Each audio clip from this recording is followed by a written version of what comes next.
Interesante el término. ¿Está claro el término?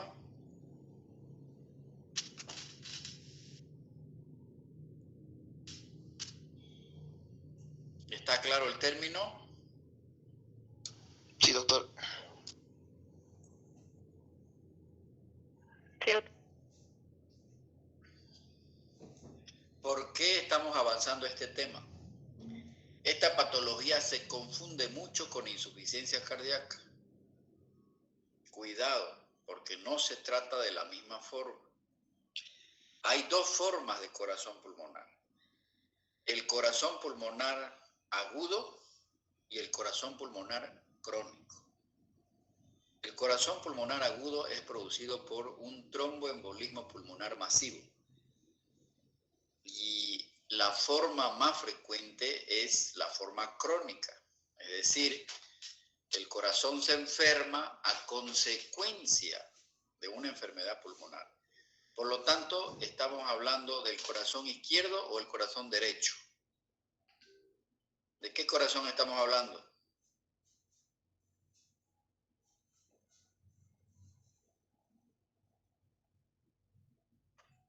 Vamos, jóvenes, ¿de qué corazón estamos hablando? ¿Del izquierdo o del derecho?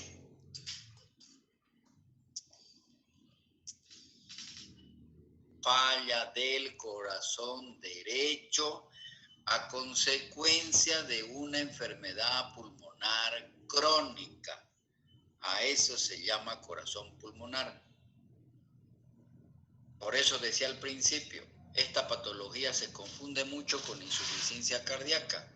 Y cuando uno habla de insuficiencia cardíaca, más se refiere al corazón izquierdo, a cavidades izquierdas, fundamentalmente al ventrículo izquierdo. Pero cuando se habla de corazón pulmonar, se habla del corazón derecho.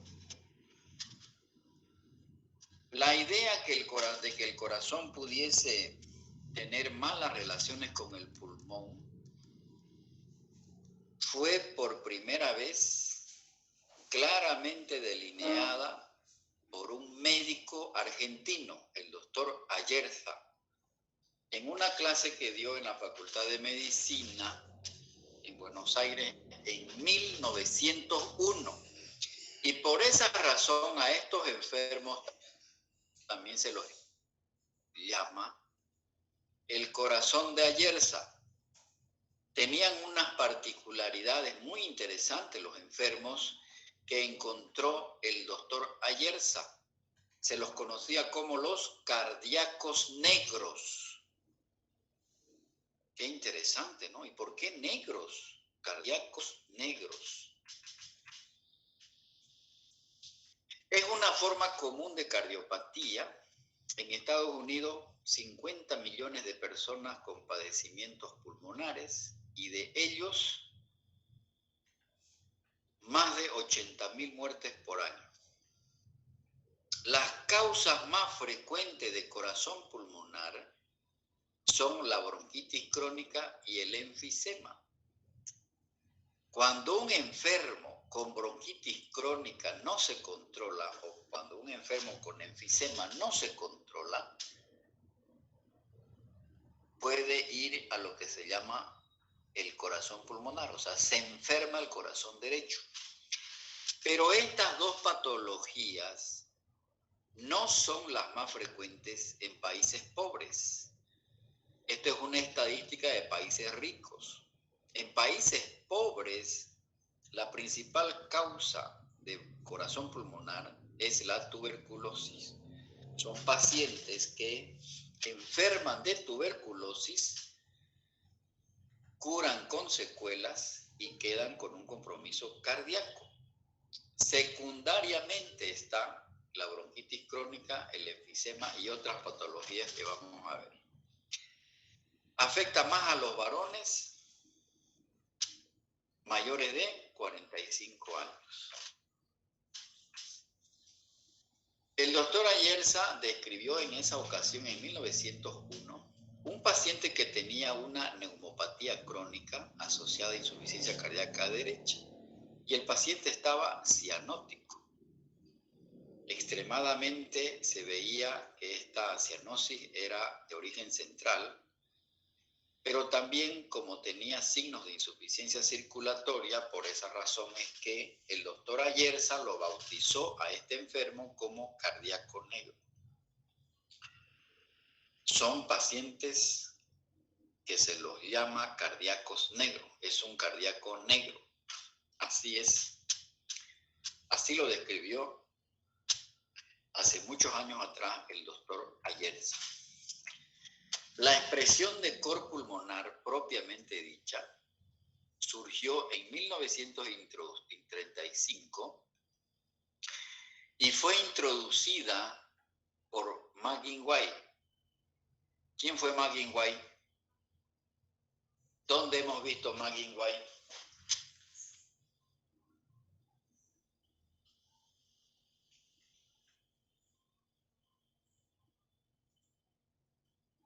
¿En qué patología hemos visto McGuinway?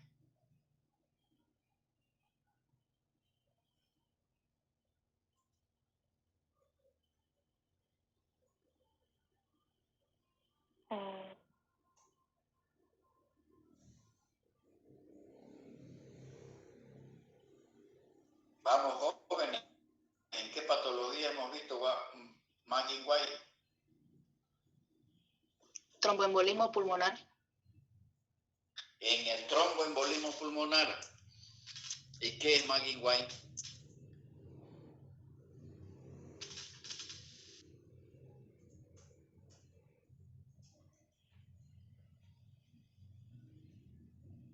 Una alteración poco frecuente en el electrocardiograma, doctor.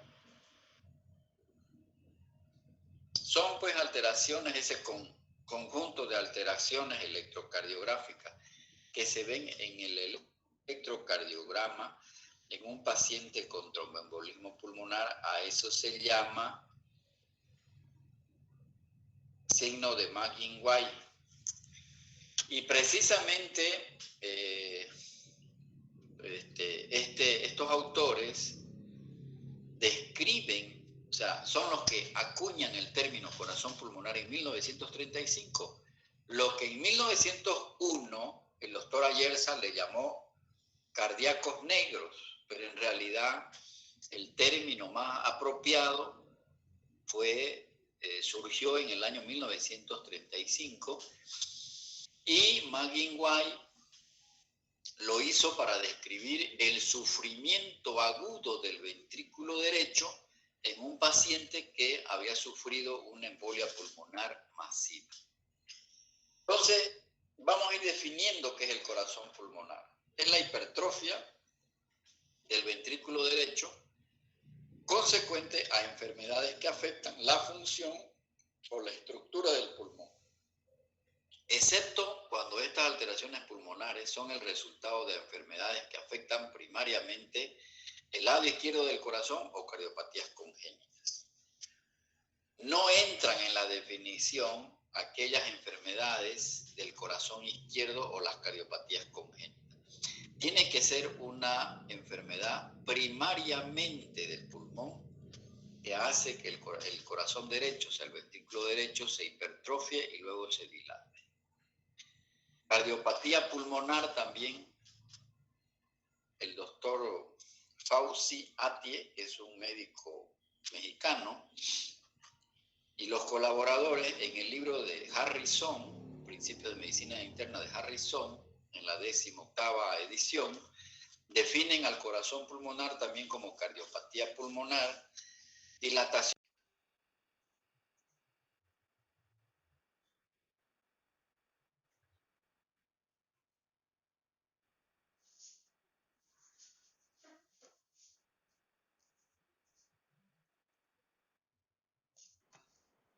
pulmonar primaria.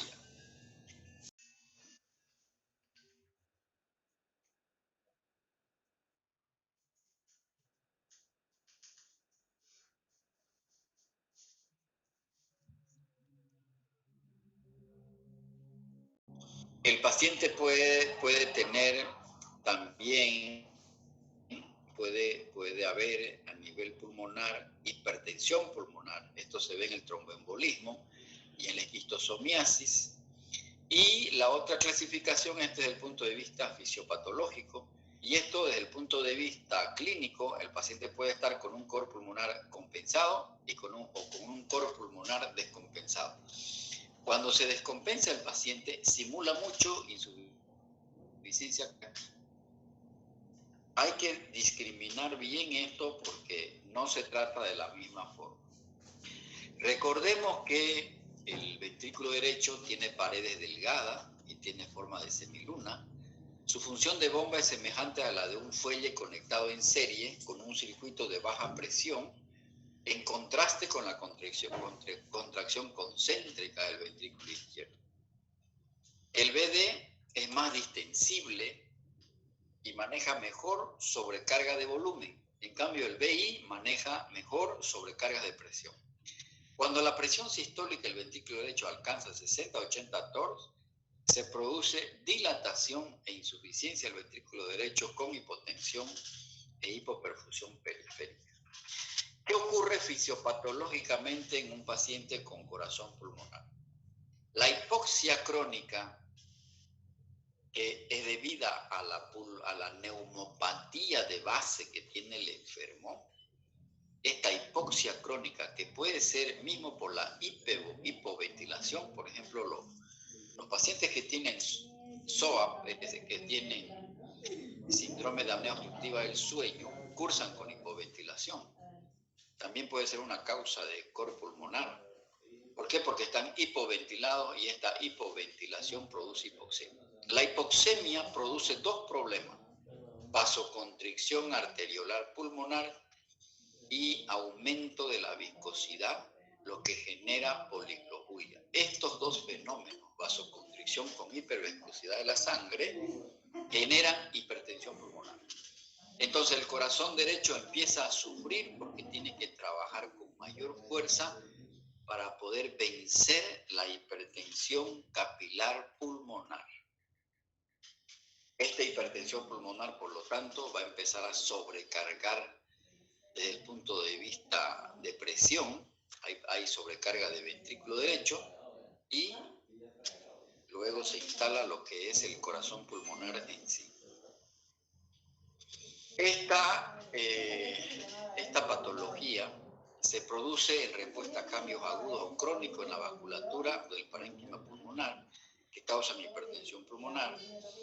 En países ricos, la EPOC y la bronquitis crónica generan el 50% de los casos y un 10 a 30% de los pacientes con EPOC también se acompaña de hipertensión arterial pulmonar. Pero en países pobres, una de las causas más frecuentes es la tuberculosis pulmonar y el síndrome de apnea obstructiva del sueño, porque hay más hipoxia. Entonces hay mucho problema de hipoxia tanto en los pacientes con EPOC como en los pacientes con SABA, y por eso se genera la hipertensión arterial pulmonar. Entonces, hablando de las etiologías, fíjense que podemos dividirle en tres tipos de trastornos: enfermedades que producen vasoconstricción por hipoxia, enfermedades que causan obstrucción del lecho vacuolar pulmonar, tipo tromboembolismo pulmonar, y enfermedades que causan trastornos parenquimatosos. Aquí entra la tuberculosis, la bronquitis crónica y el enfisema, porque es un trastorno de tipo parenquimatoso. Entonces, ahí están las enfermedades: bronquitis crónica, EPOC, fibrosis quística, todo fenómeno que genere hipoventilación crónica puede generar corazón pulmonar. El hecho de vivir en grandes alturas también provoca. Enfermedades vasculares, ahí está el tromboembolismo pulmonar recurrente, la hipertensión pulmonar primaria, que es muy rara, y la enfermedad veno-occlusiva. Las colagenopatías. Una de las colagenopatías que más provoca corazón pulmonar crónico es la esclerodermia. La neumopatía inducida por fármacos, por ejemplo, los pacientes que toman amiodarona por largo tiempo pueden llegar a tener corazón pulmonar. Y finalmente, las enfermedades parenquimatosas. Está aquí la bronquitis crónica, EPOC, bronquiectasia, neumoconiosis, que son las enfermedades producidas por polvos, fibrosis pulmonar idiopática, cuando uno no encuentra bronquitis crónica, EPOC, secuela de tuberculosis, debe pensar en fibrosis pulmonar idiopática. Entonces son las causas. No tenemos que olvidarnos que la presión arterial pulmonar media normal en reposo va de 11 a 17, con un límite normal de 20 milímetros de mercurio. Entonces, los pacientes que tienen corazón pulmonar tienen que cumplir el criterio de que hay hipertensión pulmonar. Esta es una clasificación que no vale la pena ir mencionando cada una de las causas porque se puede englobar, digamos, lo que hay que identificar en un paciente cuando tiene corazón pulmonar crónico es incidir, buscar sobre todo las 5 principales causas que hemos dicho. Fisiopatológicamente, el ventrículo derecho, cuando el problema es agudo, se dilata el ventrículo derecho, típicamente en el tromboembolismo pulmonar, y cuando la patología pulmonar es crónica, se hipertrofia el ventrículo derecho. La gravedad de la hipertensión pulmonar y el inicio de la insuficiencia del ventrículo derecho va generando hipoxia por alteración del intercambio gaseoso, hipercapnia, acidosis respiratoria, empieza a sobrecargarse el ventrículo derecho, hay policitemia, la frecuencia cardíaca se altera y empieza el paciente con la retención de sodio. Entonces, la hipertensión pulmonar genera dilatación del ventrículo derecho, sobrecarga sostenida de presión y finalmente el ventrículo derecho se vuelve insuficiente. Este es un círculo en la que explica cómo se va generando la hipertrofia y la dilatación, ¿verdad?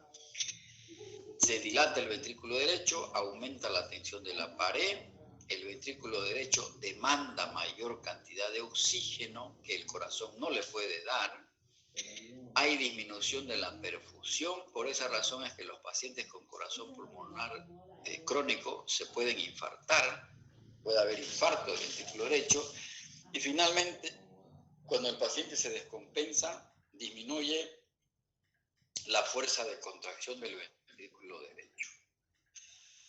¿Ok? Los péptidos natriuréticos suelen estar elevados, aún en ausencia de disfunción del ventrículo derecho. Estos péptidos se elevan por distensión auricular derecha, en respuesta al aumento de la poscarga. El BNP, como ambos están hay una relación directa proporcional a la falla del ventrículo derecho. Mientras más alto está el BNP, mayor compromiso el ventrículo derecho. Entonces, nosotros no tenemos acá cómo dosificar los BNP.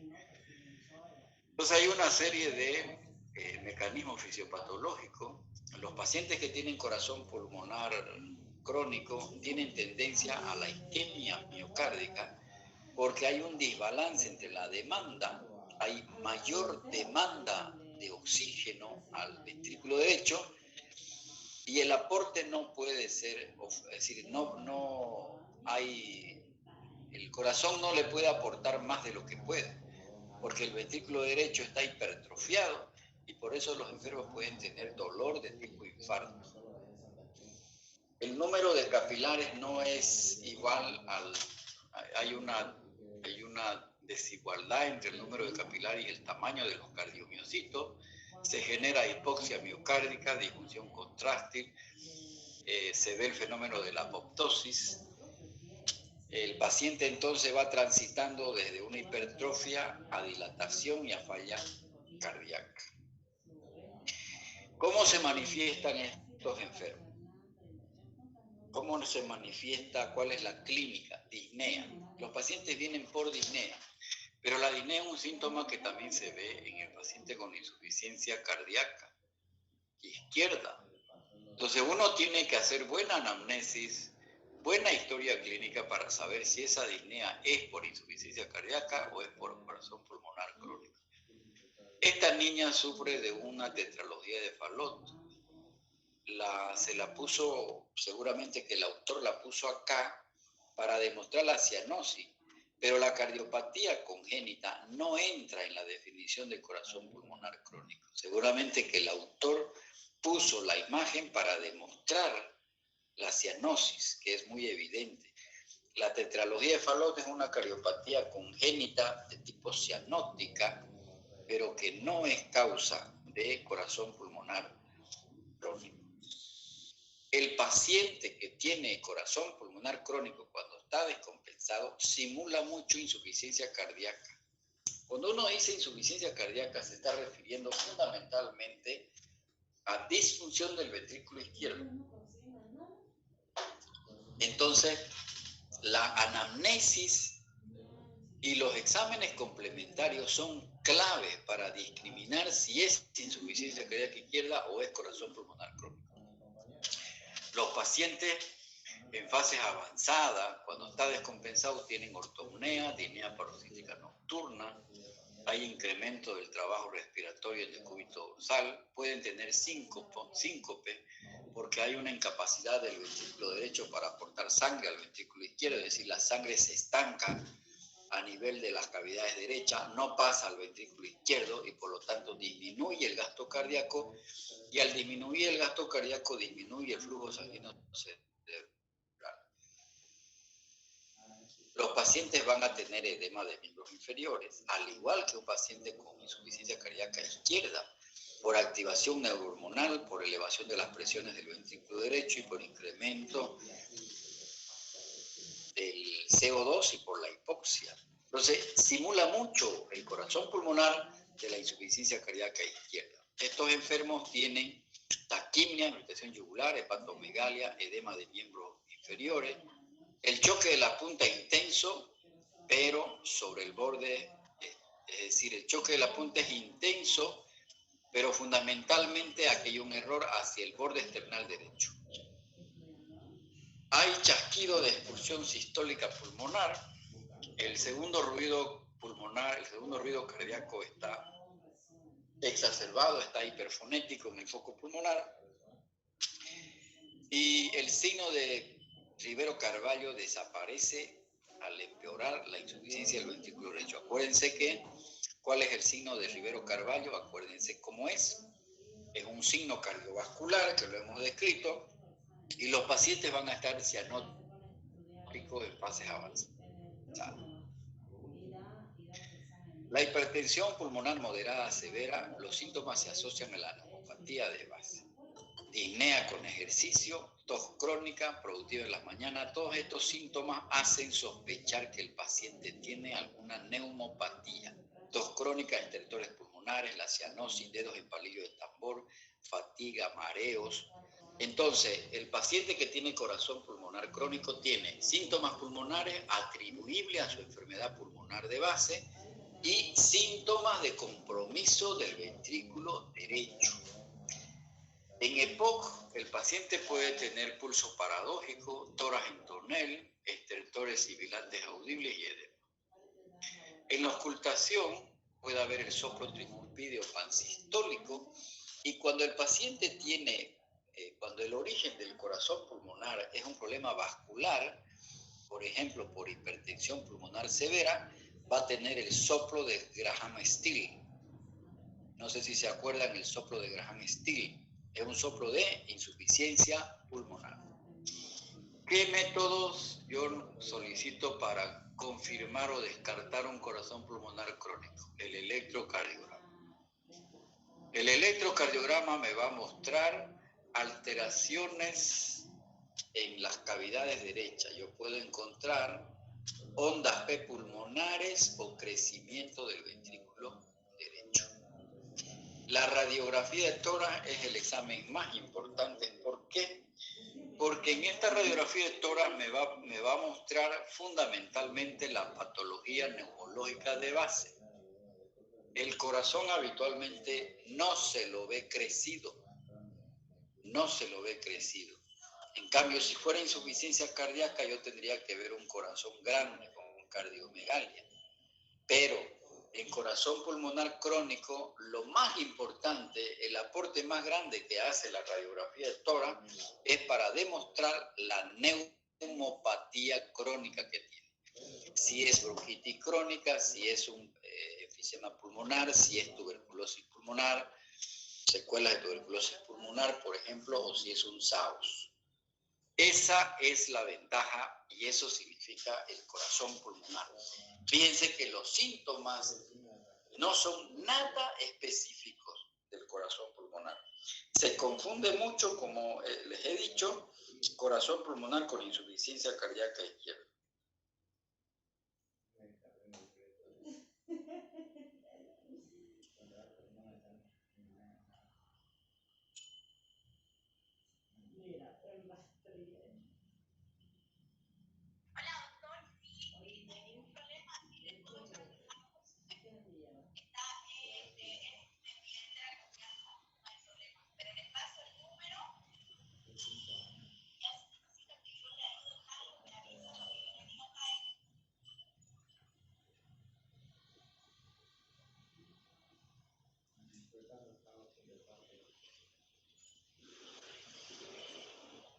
¿Alguna pregunta tienen, jóvenes?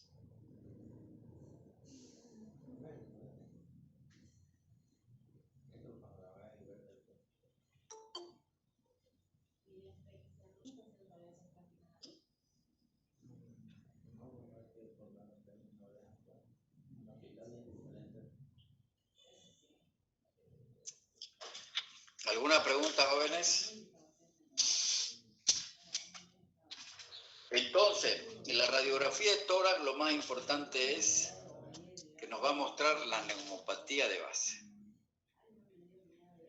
Las arterias pulmonares pueden estar aumentadas de tamaño, es decir, los ilios pulmonares, los vasos distales atenuados.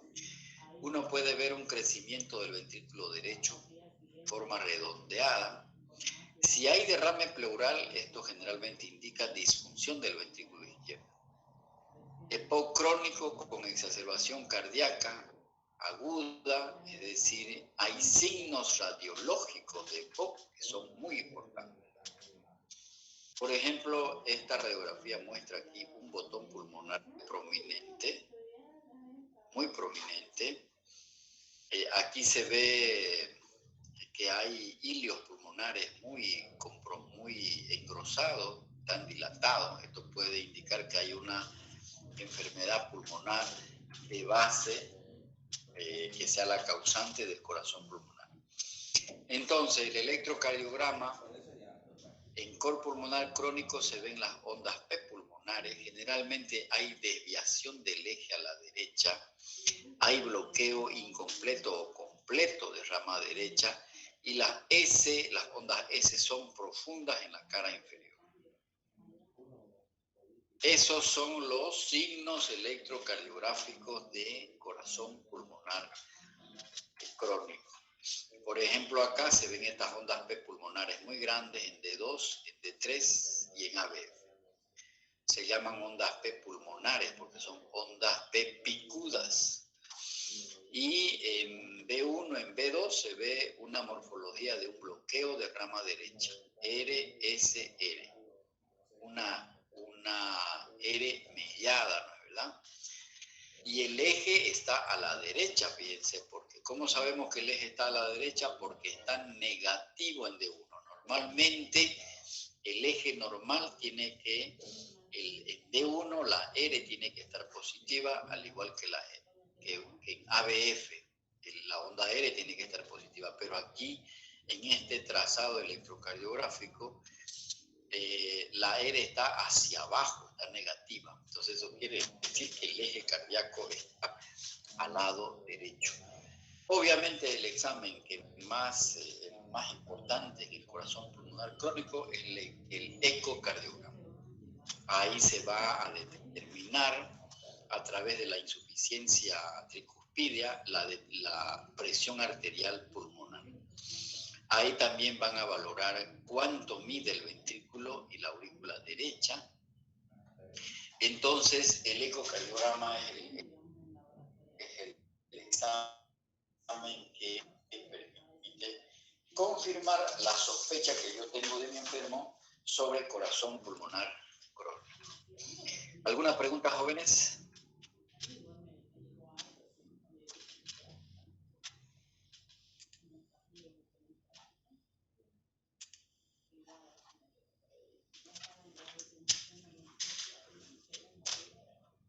Lo importante en esta patología es discriminar si los síntomas que tiene mi enfermo son de insuficiencia cardíaca izquierda o de un compromiso cardíaco secundario a una neumopatía crónica.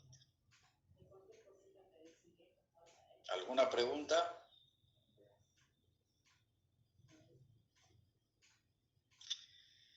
Para las prácticas que estamos haciendo, tienen que venir leyendo, por favor, semiología cardiovascular y pulmonar. Tienen que venir leyendo. No vengan en blanco, por favor, porque no van a sacar provecho de la práctica. Ok, ¿no hay preguntas? Si no hay preguntas, nos veremos mañana jueves.